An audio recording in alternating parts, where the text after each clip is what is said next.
رات بھر وہ اذیت میں ہی رہی تھی۔ تھیلے میں دوہری کر کے اسے بند کیا گیا تھا۔ جسم درد کر رہا تھا۔ وہ لیٹی اور اس کی آنکھ لگ گئی۔ تھوڑی ہی دیر بعد اس کی آنکھ کھل گئی۔ اس کا دل خوف اور گھبراہٹ کی گرفت میں تھا۔ اس صورتحال کو وہ قبول نہیں کر سکتی تھی۔ اس نے دیکھا کہ تینوں نقاب پوش سوئے ہوئے ہیں، وہ بھی رات بھر کے جاگے ہوئے تھے۔ فاطمہ نے پہلے تو یہ سوچا کہ کسی ایک کا خنجر نکال کر تینوں کو قتل کر دے، لیکن اتنی جرأت نہ کر سکی۔ تینوں کو قتل کرنا آسان نہ تھا۔ اس نے گھوڑے دیکھے، ان لوگوں نے گھوڑوں سے زینیں نہیں اتاری تھیں۔ وہ آہستہ سے اٹھی اور دبے پاؤں ایک گھوڑے تک پہنچی۔ سورج ٹیلوں کے پیچھے جا رہا تھا۔ فاطمہ کو معلوم نہ تھا کہ وہ قاہرہ سے کس طرف اور کتنی دور ہے۔ اس نے یہ خطرہ مول لے لیا کہ صحرا کی وسعت میں بھٹک بھٹک کر مر جائے گی، لیکن ان لوگوں کے ہاتھوں سے ضرور نکلے گی۔ اس نے گھوڑے پر سوار ہوتے ہی ایڑی لگا دی۔ ٹاپوں نے نقاب پوشوں کو جگا دیا۔ انہوں نے فاطمہ کو ٹیلے کے اوٹ میں جاتے دیکھ لیا تھا۔ وہ نقاب پوش گھوڑوں پر سوار ہوئے اور تعاقب میں گھوڑے سرپٹ بھگا دیے۔ فاطمہ کے لیے مشکل یہ تھی کہ اسے ٹیلوں کے قید خانے سے نکلنے کا راستہ معلوم نہ تھا۔ صحرائی ٹیلے بھول بھلیوں جیسے ہوتے ہیں، صرف صحرا کے بھیدی ان سے واقف ہوتے ہیں۔ فاطمہ ایسے رخ ہولی جہاں آگے ایک اور ٹیلے نے راستہ روک رکھا تھا۔ اس نے وہاں جا کر پیچھے دیکھا تو نقاب پوش تیزی سے اس کے قریب آ رہے تھے۔ اس نے گھوڑے کو ٹیلے پر چڑھا دیا اور ایڑی مارتی گئی۔ گھوڑا اچھا تھا، اوپر جا کر پرے اتر گیا۔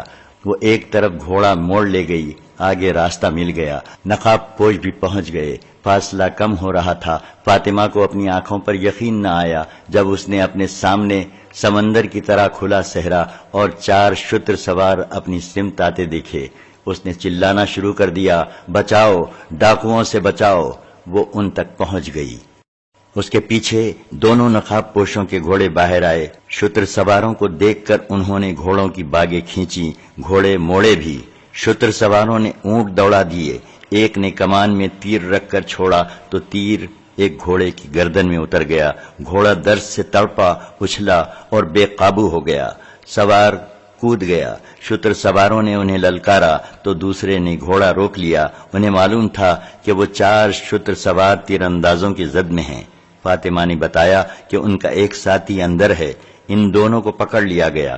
یہ چاروں سلطان ایوبی کی فوج کے کسی گشتی دستے کے سپاہی تھے۔ سلطان ایوبی نے سارے صحرا میں گشتی پہرے کا انتظام کر رکھا تھا تاکہ اچانک حملے کا خطرہ نہ رہے اور صلیبی تقریب کار مصر میں داخل نہ ہو سکیں۔ ان گشتی دستوں کا بہت فائدہ تھا۔ انہوں نے کئی مشتبہ لوگ پکڑے تھے۔ اب یہ نقاب پوش ان کے پھندے میں آ گئے۔ فاطمہ نے انہیں بتایا کہ اسے کس طرح یہاں تک لایا گیا اور وہ کس کی بیوی ہے۔ اس نے یہ بھی بتایا کہ ناظم مالیات قتل ہو گیا ہے۔ قتل اس کے خاوند مسلح الدین نے کرایا ہے جو شہر کا ناظم ہے، اور قاتل ان تینوں میں سے ایک ہے۔ تیسرے نقاب پوش کو بھی پکڑ لیا گیا۔ ان سے خنجر لے لیے گئے، ہاتھ پیٹ پیچھے باندھ دیے گئے۔ ان کا ایک گھوڑا تیر لگنے سے بھاگ گیا تھا۔ ایک گھوڑے پر 2 نقاب پوشوں کو اور تیسرے پر ایک کو بٹھا کر سپاہی اپنے کمانڈر کے پاس لے چلے۔ فاطمہ کو انہوں نے اونٹ پر بٹھا لیا۔ اس اونٹ کا سوار اپنے ایک ساتھی کے پیچھے سوار ہو گیا۔ اس قافلے کے سامنے 4 میل کی مسافت تھی جو انہوں نے سورج غروب ہونے تک طے کر لی۔ وہ ایک نخلستان تھا جہاں خیمے بھی نصب تھے۔ یہ اس دستے کا ہیڈ کوارٹر تھا۔ فاطمہ کو اس کمانڈر کے سامنے پیش کیا گیا۔ تینوں نقاب پوشوں کو پہرے میں بٹھا دیا گیا۔ انہیں اگلے روز قاہرہ بھیجنا تھا۔ صلیبیوں نے یہ فیصلہ کر لیا تھا کہ وہ کرک میں بیٹھے بیٹھے سلطان صلاح الدین ایوبی کا انتظار نہیں کریں گے۔ انہوں نے فوج کو تقسیم کرنا شروع کر دیا۔ فرانس کی فوج کو انہوں نے سلطان ایوبی کی فوج کو راستے میں روکنے کے لیے تیاری کا حکم دیا۔ ریمانڈ کی فوج مسلمانوں کی فوج پر عقب سے حملے کے لیے مقرر ہوئی۔ کرک کے قلعے کے دفاع کے لیے جرمنی کی فوج تھی جس کے ساتھ فرانس اور انگلستان کے کچھ دستے تھے۔ انہیں جاسوسوں نے بتا دیا تھا کہ سلطان ایوبی نئی فوج تیار کر رہا ہے۔ صلیبی حکمرانوں نے اس اقدام کا جائزہ لیا کہ وہ سلطان ایوبی کے ٹریننگ کیمپ پر حملہ کر کے پیچھے ہٹ آئیں، لیکن ان کی انٹیلیجنس نے اس تجویز کی مخالفت کی۔ دلیل یہ دی کہ سلطان ایوبی نے دفاع کی 3 تہیں بنا رکھی ہیں، جن میں ایک تہ متحرک ہے۔ اس کے علاوہ اس کی دیکھ بھال کے دستے دور دور تک گھومتے پھرتے اور صحرا میں ہلتی ہوئی ہر چیز کو قریب جا کر دیکھتے ہیں۔ ان دفاعی انتظامات کو دیکھ کر صلیبیوں نے اس حملے کا خیال دل سے نکال دیا۔ ایک امریکی مصنف اینٹنی ویسٹ نے متعدد مورخوں کے حوالے سے لکھا ہے کہ صلیبیوں کے پاس صلاح الدین ایوبی کی نسبت 4 گنا فوج تھی، جس میں ذرہ پوش، پیادہ اور سوار دستوں کی بہتات تھی۔ اگر یہ فوج صلاح الدین ایوبی پر براہ راست حملہ کر دیتی تو مسلمان زیادہ دیر تک ٹک نہیں سکتے تھے، مگر صلیبی فوج کو شوبک کی شکست میں جو نقصان اٹھانا پڑا تھا، اس کی ایک دہشت بھی تھی جو میدان جنگ سے بھاگے ہوئے فوجیوں پر طاری تھی۔ صلیبیوں کا مورل متزلزل تھا، جس کی ایک وجہ تو یہ تھی کہ شوبک کو وہ لوہے کا قلعہ سمجھتے تھے۔ وہ اپنی فوج کو صحرا میں بھیج کر اس خوش فہمی میں مبتلا ہو گئے تھے کہ سلطان ایوبی کو قلعوں سے دور ہی ختم کر دیں گے۔ وہ کرک کے دفاع میں بیٹھے رہے اور ایوبی نے شوبک لے لیا اور صحرا میں صلیبیوں کو آمنے سامنے کی جنگ کا موقع دیے بغیر انہیں چھاپا ماروں سے مروا دیا۔ اس کی آگ کی ہانڈیوں نے گھوڑوں اور اونٹوں کو اتنا دہشت زدہ کیا کہ خاصے عرصے تک جانور معمولی سی آگ دیکھ کر بھی بدک جاتے تھے۔ اینٹنی ویسٹ نے یہ ثبوت بھی مہیا کیا ہے کہ صلیبی فوج مختلف بادشاہوں اور ملکوں کا مرکب تھی، جو بظاہر متحد تھی، لیکن یہ اتحاد برائے نام تھا، کیونکہ ہر بادشاہ اس کی فوج کا اعلیٰ کمانڈر، ملک گیری اور بادشاہی کی توسیع کا خواہشمند تھا۔ ان میں صرف یہ جذبہ مشترک تھا کہ مسلمانوں کو ختم کرنا ہے، مگر ان کے دلوں میں جو اختلافات تھے وہ ان کے فیصلوں پر اثر انداز ہوتے تھے۔ مورخ لکھتے ہیں کہ صلیبی سازشوں کے ماہر تھے اور مسلمانوں کے جس علاقے پر قابض ہو جاتے تھے وہاں قتل عام اور آبرو ریزی شروع کر دیتے تھے۔ اس کے برعکس صلاح الدین ایوبی محبت اور اخلاقی قدروں کو ایسی خوبی سے استعمال کرتا تھا کہ دشمن بھی اس کے گرویدہ ہو جاتے تھے۔ اس کے علاوہ اس نے اپنی فوج میں یہ خوبی پیدا کر دی تھی کہ 10 سپاہیوں کا چھاپا مار دستہ 1000 نفری کے فوجی کیمپ کو تہس نہس کر کے غائب ہو جاتا تھا۔ یہ لوگ جان قربان کرنے کو معمولی سی قربانی سمجھتے تھے۔ سلطان ایوبی جس انداز سے میدان جنگ میں تھوڑی سی فوج کو ترتیب دیتا تھا، وہ بڑی سے بڑی فوج کو بھی بے بس کر دیتی تھی۔ شوبک اور کرک کے میدان میں بھی اس نے اسی جنگی دانشمندی کا مظاہرہ کیا تھا۔ صلیبیوں نے اس کا جائزہ لیا، اپنی فوج کی جسمانی اور جذباتی کیفیت دیکھی تو انہوں نے براہ راست حملے کا خیال چھوڑ دیا اور کوئی دوسرا ڈھنگ سوچ لیا، لیکن اس ڈھنگ کے متعلق بھی انہیں شک تھا۔ اس کا علاج انہوں نے یہ کیا کہ مصر میں بغاوت بھڑکانے اور سوڈانیوں کو مصر پر حملہ کرنے پر اکسانے کا اہتمام کر لیا۔ مصر کے نائب ناظم امور شہری مصلح الدین کی طرف سے انہیں امید افزا رپورٹیں مل رہی تھیں۔ وہاں ابھی یہ اطلاع نہیں پہنچی تھی کہ مصر کا ناظم مالیات خضر الحیات قتل ہو گیا ہے اور مصلح الدین پکڑا گیا ہے۔ کرک میں یہ اطلاع پہنچنے کے لیے کم از کم 15 دن درکار تھے، کیونکہ راستے میں سلطان ایوبی کی فوج تھی۔ قاصد بہت دور سے چکر کاٹ کر اور قدم پھونک پھونک کر کرک جا سکتے تھے۔ بہت دنوں کا چلا ہوا ایک قاصد اس رات وہاں پہنچا تھا۔ رات فاطمہ اغوا ہوئی تھی۔ اس نے رپورٹ دی کہ بغاوت کے لیے فضا سازگار ہے، لیکن سوڈانی ابھی حملے کے لیے تیار نہیں ہیں۔ ان کے ہاں گھوڑوں کی کمی ہے، ان کے پاس اونٹ زیادہ ہیں، انہیں کم و بیش 500 اچھے گھوڑوں کی ضرورت ہے، اتنی ہی زینے درکار ہیں۔ فرانسیسی فوج کے کمانڈر نے کہا کہ 500 گھوڑے فوراً روانہ کر دیے جائیں اور ان کے ساتھ صلیبی فوج کے 5-7 افسروں کو بھی بھیج دیا جائے جو سوڈانیوں کی جنگی اہلیت اور کیفیت کا جائزہ لے کر حملہ کرائیں۔ صلیبیوں کے پاس گھوڑوں کی کمی تھی۔ انہوں نے کرک میں اعلان کر دیا کہ مصر پر حملے کے لیے 500 گھوڑوں کی فوری ضرورت ہے۔ عیسائی باشندوں نے 3-4 دنوں میں گھوڑے تیار کر دیے جو ایسے راستے سے روانہ کر دیے گئے جس کے متعلق یقین تھا کہ پکڑے نہیں جائیں گے۔ ان کا رہنما وہی جاسوس تھا جو گھوڑے مانگنے آیا تھا، وہ سوڈانی تھا اور 3 سال سے جاسوسی کر رہا تھا۔ ان گھوڑوں کے ساتھ 8 صلیبی فوج کے افسر تھے جنہیں سوڈانی حملے کی قیادت کرنی تھی۔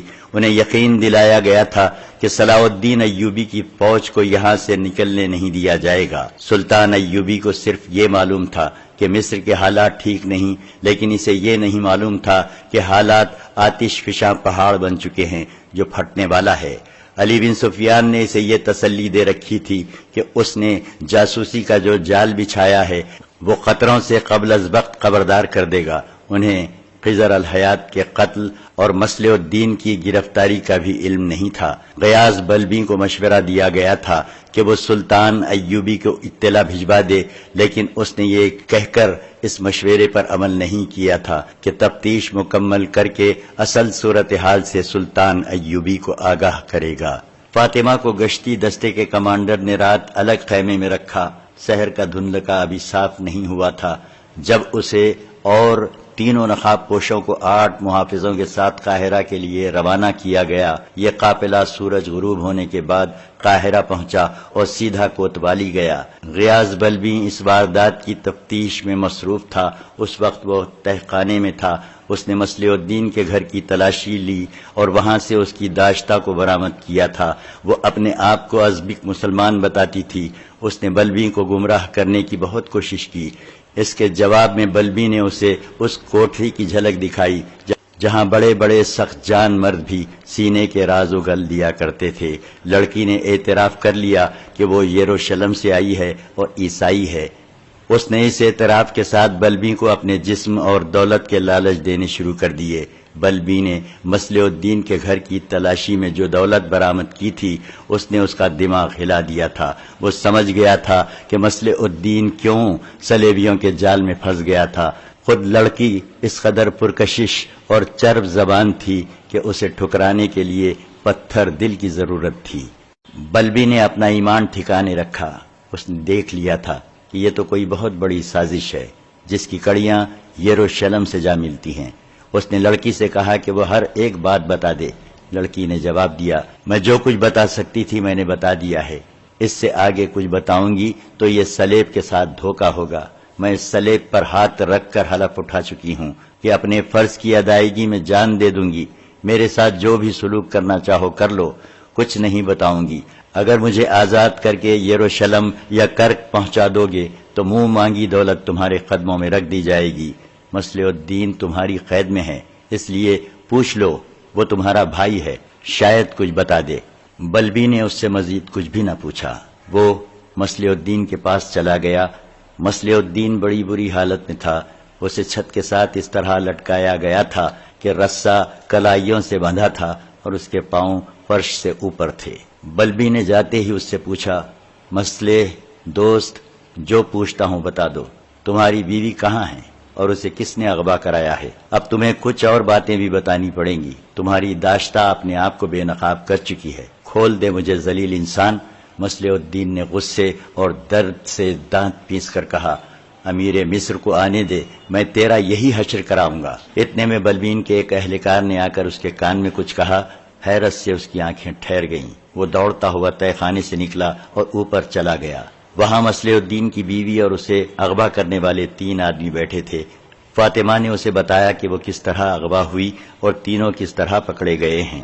بلبین فاطمہ اور تینوں مجرموں کو تہہ خانے میں لے گیا اور مصلح الدین کے سامنے جا کھڑا کیا۔ مصلح الدین نے انہیں دیکھا اور آنکھیں بند کر لیں۔ بلبین نے پوچھا، ان تینوں میں سے قاتل کون ہے؟ مصلح الدین خاموش رہا۔ بلبین نے 3 دفعہ پوچھا، پھر بھی وہ خاموش رہا۔ بلبین نے تہہ خانے کے ایک آدمی کو اشارہ کیا۔ وہ آدمی آگے آیا اور مصلح الدین کی کمر کے گرد بازو ڈال کر اس کے ساتھ لٹک گیا۔ اس آدمی کا وزن مصلح الدین کی کلائیاں کاٹنے لگا جو رسے سے بندھی ہوئی تھیں۔ اس نے درد سے چیختے ہوئے کہا، درمیان والا۔ بلبین تینوں کو الگ لے گیا اور انہیں کہا کہ یہ بتا دیں کہ وہ کون ہے اور یہ سارا سلسلہ کیا ہے، ورنہ وہ یہاں سے زندہ نہیں نکل سکیں گے۔ انہوں نے آپس میں مشورہ کیا اور بولنے پر رضامند ہو گئے۔ بلبی نے انہیں الگ الگ کر دیا اور فاطمہ کو اوپر لے گیا۔ فاطمہ نے اسے وہی بات سنائی جو سنائی جا چکی ہے۔ اس نے اپنے متعلق یہ بتایا کہ اس کی ماں سوڈانی اور باپ مصری ہے۔ 3 سال گزرے، وہ اپنے باپ کے ساتھ مصر آئی۔ مصلح الدین نے اسے دیکھ لیا اور اس کے باپ کے پاس آدمی بھیجے۔ اسے یہ معلوم نہیں کہ رقم کتنی طے ہوئی۔ باپ اسے مصلح الدین کے گھر چھوڑ گیا اور ایک تھیلی لے کر چلا گیا۔ مصلح الدین نے ایک عالم اور چند ایک آدمیوں کو بلا کر باقاعدہ نکاح پڑھایا اور وہ اس کی بیوی بن گئی۔ وہ اس کے ساتھ بہت محبت کرتا تھا۔ محبت فاطمہ کی کمزوری تھی۔ باپ سے اسے محبت اور شفقت نہیں ملی تھی۔ اسے شک تھا کہ باپ اسے یہاں بیچنے کے لیے ہی لایا تھا۔ مصلح الدین کے خلاف اسے کبھی بھی شک نہیں ہوا تھا کہ وہ اتنا برا آدمی ہے۔ وہ شراب نہیں پیتا تھا۔ اس کی باہر کی سرگرمیوں کے متعلق فاطمہ کو کچھ بھی معلوم نہ تھا۔ صلاح الدین ایوبی نے شوبک کی طرف کوچ کیا تو اس کے فوراً بعد مصلح الدین میں ایک تبدیلی آئی۔ وہ رات بہت دیر تک باہر رہنے لگا۔ ایک رات فاطمہ نے دیکھا کہ وہ شراب پی کر آیا ہے۔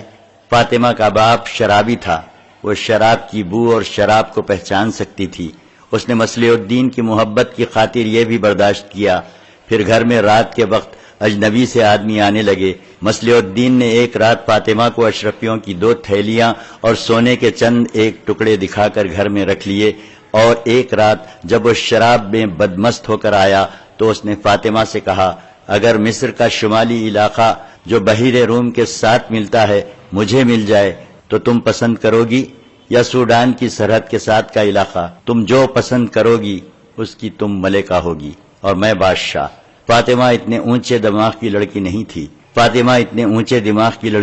کہ اس سلسلے میں اس سے کچھ پوچھتی۔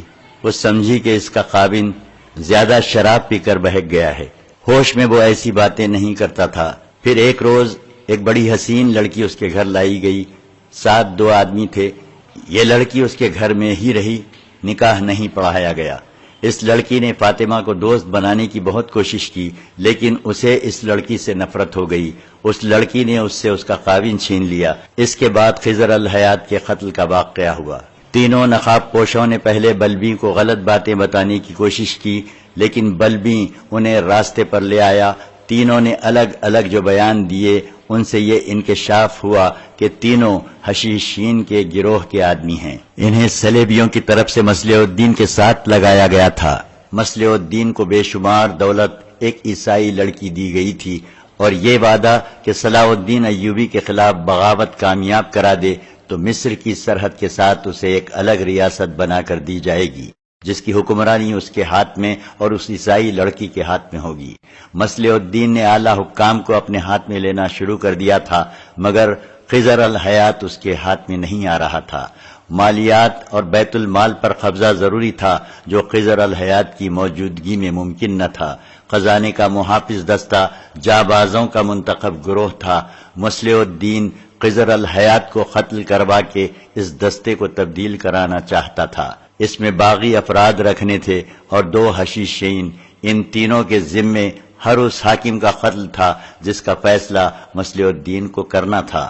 انہیں اس کام کی اجرت صلیبیوں کی طرف سے باقاعدہ مل رہی تھی۔ وہ چونکہ یہ کام کاروبار اور پیشے کے طور پر کرتے ہیں، اس لیے فالتو اجرت لینے کی بھی کوشش کرتے ہیں۔ اسی لیے انہوں نے مصلح الدین سے 50 اشرفیاں اور سونا الگ مانگا، جو اس نے خضر الحیات کے قتل کے بعد انہیں نہیں دیا۔ اس نے کہا تھا کہ تمہاری پوری اجرت مل رہی ہے۔ انہوں نے اسے قتل کی دھمکی دی تو اس نے انہیں اپنی بیوی پیش کی اور کہا کہ تمہیں اس کی اچھی قیمت مل جائے گی۔ فاطمہ اس کے ساتھ تعاون نہیں کر رہی تھی۔ مصلح الدین ابھی تک چھت کے ساتھ لٹکا ہوا تھا۔ اسے بیان لینے کے لیے اتارا گیا تو وہ بے ہوش ہو چکا تھا۔ جاسوس لڑکی کی کوٹری میں گئے تو وہ مری پڑی تھی، اس کے منہ سے جھاگ نکل رہی تھی۔ طبیبوں نے آ کر دیکھا اور کہا کہ اس نے زہر کھا لیا ہے۔ اس کے پاس چھوٹا سا ایک کپڑا پڑا ہوا تھا۔ صاف پتہ چلتا تھا کہ اس میں زہر بندھا ہوا تھا، جو لڑکی نے اپنے کپڑوں میں کہیں چھپا رکھا تھا۔ بہت دیر بعد مصلح الدین ہوش میں آیا، لیکن وہ بہکی بہکی باتیں کرتا تھا۔ بولتے بولتے چپ ہو جاتا اور پھٹی پھٹی نظروں سے سب کو دیکھنے لگتا، پھر بے معنی سی باتیں کرنا شروع کر دیتا۔ طبیبوں نے اسے دوائیاں کھلائیں، لیکن اس کا دماغ اذیت سے اور پکڑے جانے کے صدمے سے بگڑ گیا تھا۔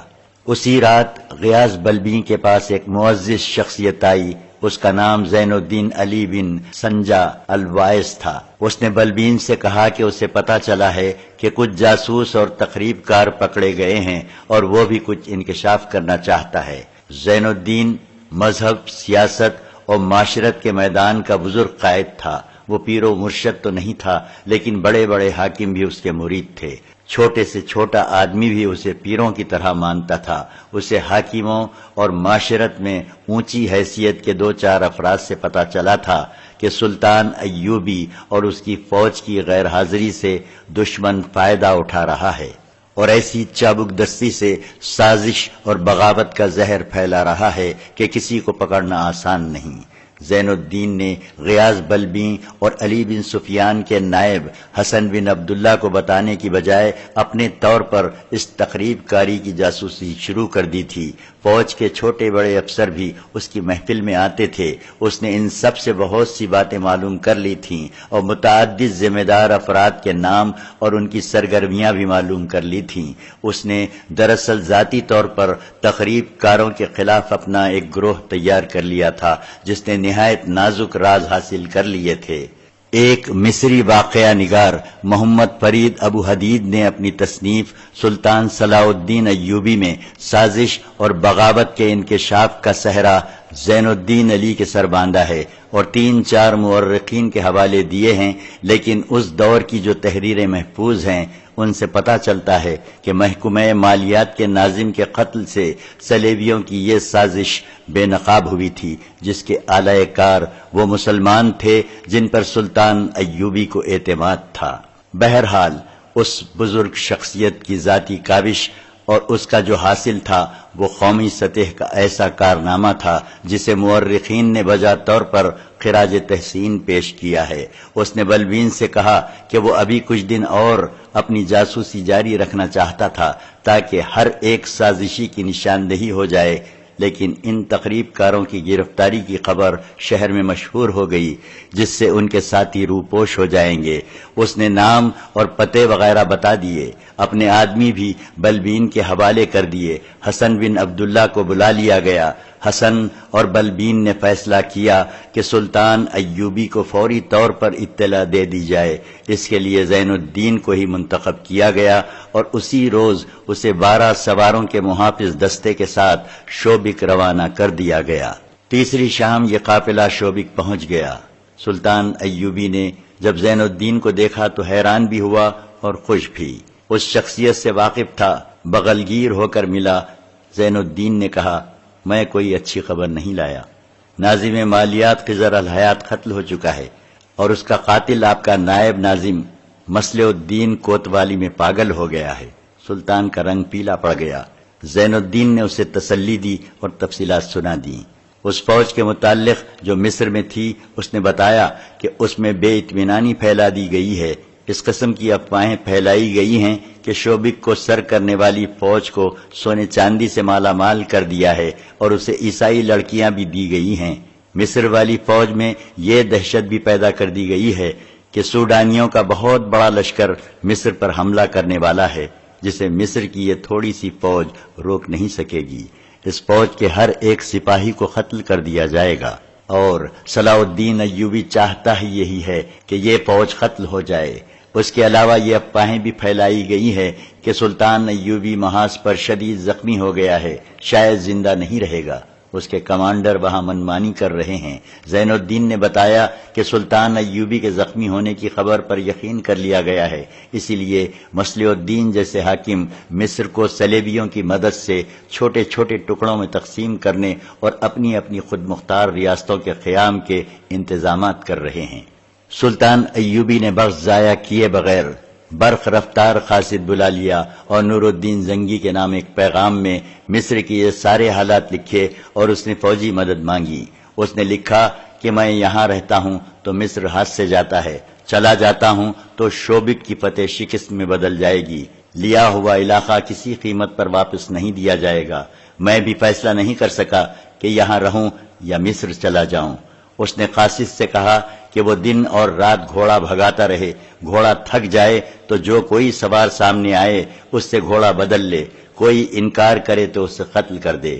رفتار کم نہ ہو، اور اسے یہ ہدایت بھی دی کہ اگر وہ دشمن کے گھیرے میں آ جائے تو نکلنے کی کوشش کرے، اور اگر پکڑا جائے تو یہ پیغام منہ میں ڈال کر نگل لے، دشمن کے ہاتھ پیغام نہ لگے۔ قاصد روانہ ہو گیا۔ سلطان ایوبی نے ایسا ہی ایک اور قاصد بلایا اور اسے اپنے بھائی تقی الدین کے نام پیغام لکھ کر اسے وہی ہدایات دی جو پہلے قاصد کو دی تھی۔ اس پیغام میں اس نے اپنے بھائی کو لکھا کہ تمہارے پاس جو کچھ بھی ہے، جتنے لڑاکا آدمی اکٹھے کر سکتے ہو، گھوڑوں پر سوار ہو جاؤ اور قاہرہ پہنچو۔ راستے میں بلا ضرورت رکنا نہیں۔ مجھے معلوم نہیں میں تمہیں کہاں ملوں گا بھی یا نہیں۔ اگر قاہرہ میں ہماری ملاقات نہ ہو سکی اور اگر میں زندہ نہ ہوا تو امارات مصر سنبھال لینا۔ مصر بغداد کی خلافت کی مملکت ہے اور خدائے ذوالجلال نے اس مملکت کی ذمہ داری ایوب خاندان کو سونپی ہے۔ روانگی سے پہلے قبلہ والد محترم نجم الدین ایوب کے آگے جھکنا اور انہیں کہنا کہ وہ تمہاری پیٹھ پر ہاتھ پھیریں، پھر محترمہ والدہ کی خبر پر فاتحہ پڑھ کر ان کی روح سے دعائیں لے کر آنا۔ اللہ تمہارے ساتھ ہے، میں جہاں ہوں وہاں اسلام کا پرچم سرنگو نہیں ہوگا، تم مصر میں اس پرچم کو سر بلند رکھو۔ یہ قاصد بھی روانہ ہو گیا۔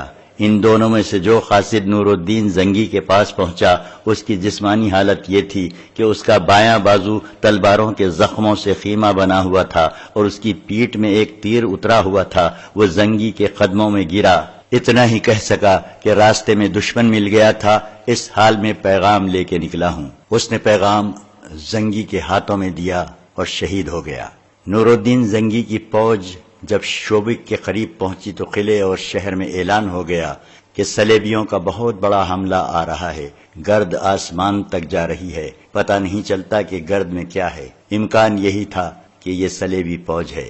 ایک لمحہ ضائع کیے بغیر شوبک کی فوج مقابلے کے لیے تیار ہو گئی، لیکن گرد میں جو جھنڈے نظر آئے وہ اسلامی تھے۔ پھر گرد میں سے تکبیر کے نعرے سنائی دیے۔ قلعے سے سلطان ایوبی کے نائبین استقبال کے لیے آگے چلے۔ 3-4 روز بعد صبح سویرے قاہرہ میں جو فوج تھی اسے میدان میں جمع ہونے کا حکم ملا۔ فوجی چیما گوئیاں کرنے لگے کہ انہیں تیاری کا یہ حکم کیوں ملا ہے۔ بعض نے کہا کہ بغاوت ہوگی، کسی نے کہا کہ سوڈانیوں کا حملہ آ رہا ہے۔ اس کے کمانڈروں تک کو علم نہیں تھا کہ اس اجتماع کا مقصد کیا ہے۔ یہ حکم فوج کی مرکزی کمان سے جاری ہوا تھا۔ جب تمام فوج اپنی ترتیب سے میدان میں آ گئی تو ایک طرف سے 6-7 گھوڑے دوڑتے آئے۔ سب دیکھ کر حیران رہ گئے کہ سب سے آگے صلاح الدین ایوبی تھا۔ سب جانتے تھے کہ شوبک میں ہے۔ سلطان ایوبی نے ایک عجیب حرکت کی۔ اس نے تیبن کے سوا تمام کپڑے اتار پھینک دیے، سر بھی ننگا کر دیا اور فوج کی تمام صفوں کے سامنے گھوڑا دبکی چال چلاتا گزر گیا۔ پھر سامنے آ کر بلند آواز سے کہا، میرے جسم پر کسی نے کوئی زخم دیکھا ہے؟ کیا میں زندہ ہوں یا مردہ؟ امیر مصر کا اقبال بلند ہو، ایک شتر سوار نے کہا۔ ہمیں بتایا گیا تھا کہ آپ زخمی ہیں اور جابر نہیں ہو سکیں گے۔ اگر یہ خبر جھوٹی ہے تو وہ افواہیں بھی جھوٹی ہیں جو تمہارے کانوں میں ڈالی گئی ہیں۔ سلطان ایوبی نے اتنی بلند آواز سے کہا کہ آخری سب تک اس کی آواز پہنچی تھی۔ اس نے کہا، جن مجاہدین کے متعلق تمہیں بتایا گیا ہے کہ وہاں سونا اور چاندی لوٹ رہے ہیں اور عیسائی لڑکیوں کے ساتھ عیش کر رہے ہیں، وہ ریگستان میں اگلا قلعہ اور اس سے اگلا قلعہ اور اس سے اگلا قلعہ سر کرنے کی تیاریوں میں پاگل ہو رہے ہیں۔ وہ کیوں بھوکے پیاسے مر رہے ہیں؟ صرف اس لیے کہ تمہاری ماؤں، بہنوں اور بیٹیوں کی عصمتوں کو صلیبی درندوں سے بچا سکیں۔ شوبک میں ہم نے مسلمان بچیوں اور ان کی ماؤں اور ان کے باپوں کا یہ حال دیکھا ہے کہ بچیاں عیسائیوں کے پاس اور ان کی مائیں اور ان کے باپ عیسائیوں کی بیگار کر کر کے مر رہے تھے۔ اب کرک، یروشلم اور فلسطین کی ہر بستی میں جو عیسائی کے قبضے میں ہے، مسلمانوں کا یہی حال ہو رہا ہے۔ مسجدیں استبل بنا دی گئی ہیں اور قرآن کے مقدس فرخ گلیوں میں عیسائیوں کے قدموں میں مسلے جا رہے ہیں۔ یہ تقریر اتنی جوشیلی اور سنسنی خیز تھی کہ ایک کمانڈر نے چلا کر کہا، پھر ہم یہاں کیا کر رہے ہیں؟ ہمیں بھی محاذ پر کیوں نہیں لے جایا جاتا؟ تمہیں یہاں اس لیے بٹھایا گیا ہے کہ دشمن کی پھیلائی ہوئی افواہیں سنو تمہیں یہاں اس لیے بٹھایا گیا ہے کہ دشمن کی پھیلائی ہوئی افواہیں سنو اور ان پر یقین کرو۔ سلطان ایوبی نے کہا، تم یہاں اپنے پرچم کے خلاف بغاوت کرو تاکہ سوڈانیوں کے ساتھ سلیبی اس سرزمین پر بھی قبضہ کر لیں اور تمہاری بیٹیوں کی بھی عصمت دری کریں۔ تم قرآن کے ورق اپنے ہاتھوں باہر کیوں نہیں بکھیر دیتے؟ کیا تم قرآن کی توہین سلیبیوں سے کرانا چاہتے ہو؟ تم جو اپنے ایمان کی حفاظت نہیں کر سکتے، قوم کی آبرو کی حفاظت کیا کرو گے؟ تمام فوج میں ہلچل سی پیدا ہو گئی۔ سلطان ایوبی نے کہا، تمہیں یہاں چند ایک کمانڈر نظر نہیں آ رہے؟ وہ میں تمہیں دکھاتا ہوں۔ اس نے اشارہ کیا تو ایک طرف سے 10-11 آدمی گردنوں میں رسیاں پڑی ہوئی اور ہاتھ پیٹھ پیچھے بندھے ہوئے آگے لائے گئے۔ انہیں صفوں کے آگے سے گزارا گیا۔ سلطان ایوبی نے اعلان کیا، یہ تمہارے کمانڈر تھے، لیکن یہ اس قوم کے دوست ہیں جو تمہارے رسول صلی اللہ علیہ وسلم اور تمہاری قرآن کے دشمن ہیں۔ یہ پکڑے گئے ہیں۔ سلطان ایوبی نے فوج کو خضر الحیات کے قتل اور مصلح الدین کی گرفتاری کا پورا واقعہ سنایا اور مصلح الدین کو سامنے لایا گیا۔ وہ ابھی تک پاگل پن کی حالت میں تھا۔ سلطان ایوبی گزشتہ رات کوتوالی کے تہہ خانے میں اسے دیکھ آیا تھا۔ اس نے سلطان ایوبی کو پہچانا نہیں تھا۔ وہ اپنی ریاست اور خود مختار حکمرانی کی باتیں کر رہا تھا۔ اب سلطان ایوبی نے اسے گھوڑے پر بٹھا کر فوج کے سامنے کھڑا کر دیا۔ اس نے فوج کو دیکھا اور بلند آواز سے بولا، یہ میری فوج ہے، مصر کی حکومت کے خلاف بغاوت کر دو، میں تمہارا بادشاہ ہوں۔ صلاح الدین ایوبی مصر کا دشمن ہے، تم اسے قتل کر دو۔ وہ بولے جا رہا تھا، اس کے منہ سے پاگل پن کی جھاگ نکل رہی تھی۔ فوج کی صفوں سے پنگ کی آواز آئی اور ایک تیر مصلح الدین کی شہرگ میں اتر گیا۔ وہ گر رہا تھا۔ جب کئی اور تیر اس کے جسم میں اتر گئے، سلطان ایوبی نے چلا کر تیر اندازوں کو روکا۔ کمانڈروں نے تیر چلانے والوں کو آگے آنے کو کہا۔ ان میں سے ایک نے کہا، ہم نے غدار کو مارا ہے، اگر یہ قتل ہے تو گردنیں حاضر ہیں۔ سلطان ایوبی نے انہیں معاف کر دیا۔ اس کے جسم پر ابھی تک صرف تیبند تھا، باقی جسم ننگا تھا۔ اس نے جلاد کو وہیں بلایا اور ان غداروں کو جنہیں فوج کے سامنے لایا گیا تھا جلاد کے حوالے کر کے اس کے سر جسموں سے الگ کرا دیے۔ اس نے ایک اور حکم دے کر سب کو حیران کر دیا۔ اس نے حکم دیا کہ یہ فوج یہیں سے محاذ کو کوچ کرے گی، تمہارا ذاتی اور دیگر ساز و سامان اور رسد تمہارے پیچھے آئے گی۔ فوج کوچ کر گئی، جس کا مطلب یہ تھا کہ مصر فوج کے بغیر رہے گا۔ سلطان ایوبی نے غداروں کے کٹے ہوئے سر دیکھے۔ وہ کسی سے کوئی بات کرنے لگا تو اسے ہچکی سی آئی اور اس کے آنسو بہہ نکلے۔ اس نے کپڑے پہنے اور ایک سمت چل پڑا۔ اس نے اپنے ساتھ کے حکام سے کہا، مجھے خطرہ نظر آ رہا ہے کہ دشمن ملت اسلامیہ میں اسی طرح غدار پیدا کرتا رہے گا، اور وہ دن آ جائے گا جب غداروں کی گردنیں مارنے والے بھی دشمن کو دوست کہنے لگیں گے۔ میرے دوستو، اسلام کو سربلند دیکھنا چاہتے ہو تو دوست اور دشمن کو پہچانو۔ مصر کے جن حاکموں کو معلوم نہیں تھا کہ سلطان ایوبی نے فوج کو کیوں کوچ کرا دیا ہے، انہیں اس نے بتایا کہ یہ فوج یہاں فارغ بیٹھی تھی، میں یہ حکم دے گیا تھا کہ اسے فارغ نہ رہنے دیا جائے، جنگی مشقیں جاری رہیں اور شہر سے دور جا کر اس فوج کو وقتاً فوقتاً جنگی حالت میں رکھا جائے اور ذہنی تربیت بھی جاری رہے، مگر میرے حکم پر عمل نہیں کیا گیا۔ میں نے 2 ذمہ دار حاکموں کو سزائے موت دے دی ہے۔ انہوں نے ایک سازش کے تحت فوج کو فارغ رکھا۔ سپاہی جوئے اور نشے میں دل بہلانے لگے اور ان کے ذہن افواہوں کو قبول کرنے لگے۔ تم شاید یہ سوچ رہے ہو کہ مصر میں فوج نہیں رہی، گھبراؤ نہیں، فوج آ رہی ہے۔ جس فوج نے شوبک فتح کیا ہے وہ قاہرہ میں داخل ہو چکی ہے۔ اس نے میرے پیچھے پیچھے کوچ کیا تھا۔ وہ فوج دشمن کو اور دشمن کے گناہوں کو بہت قریب سے دیکھ آئی ہے۔ اسے کوئی باغی نہیں کر سکتا۔ اس کے سپاہی شہیدوں کو دھوکہ نہیں دیں گے، اور یہ فوج جو یہاں سے جا رہی ہے کرک پر حملہ کرے گی یا دشمن اس پر حملہ کرے گا، پھر یہ بھی دشمن کو جان جائے گی۔ جو سپاہی ایک بار دشمن کی آنکھوں میں آنکھیں ڈال کر لڑے، اسے کوئی لالچ غداری پر آمادہ نہیں کر سکتا۔ یہ انقلاب اس طرح آیا تھا کہ نور الدین زنگی اور اپنے بھائی تقی الدین کی طرف قاصد بھیج کر سلطان ایوبی خفیہ طور پر قاہرہ کے لیے روانہ ہو گیا تھا۔ اپنے نائبین کو کمان دے کر اس نے سخت ہدایت دی تھی کہ اس کی غیر حاضری کی کسی کو خبر نہ ہو۔ اس نے کہا کہ زنگی ضرور مدد بھیجے گا، جو ہی اس کی مدد آئے اتنی ہی اپنی فوج یہاں سے قاہرہ بھیج دی جائے، لیکن راستے میں پڑاؤ زیادہ نہ کرے۔ اس سے سلطان ایوبی کے دو مقاصد تھے، ایک یہ کہ اگر مصر کی فوج باغی ہو گئی تو محاذ سے آنے والی فوج بغاوت ضرور کرے گی، اور اگر حالات ٹھیک ہوئے تو مصری فوج محاذ پر آ جائے گی اور محاذ کی فوج مصر میں رہے گی۔ سلطان ایوبی قاہرہ پہنچا تو اس کی موجودگی خفیہ رکھی گئی۔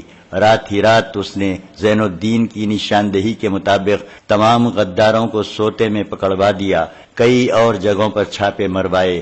3 حشیشین نے بھی بعض افراد کے نام بتائے تھے، انہیں بھی پکڑا گیا، کسی کے عہدے اور رتبے کا لحاظ نہ کیا گیا۔ فاطمہ کو سلطان ایوبی کے حکم کے مطابق زین الدین کے حوالے کر دیا گیا اور اسے کہا گیا کہ کسی موزوں جگہ اس کی شادی کر دی جائے۔ اب سلطان ایوبی تقی الدین کا انتظار کرنے لگا۔ اسے 3 دن انتظار کرنا پڑا۔ تقی الدین کم و بیش 200 سواروں کے ساتھ آ گیا۔ سلطان ایوبی نے اسے مصر کے حالات اور واقعات اور آئندہ لائحہ عمل بتا کر قائم مقام امیر مصر مقرر کر دیا اور یہ اجازت بھی دے دی کہ وہ سوڈان پر نظر رکھے اور جب ضرورت سمجھے حملہ کر دے۔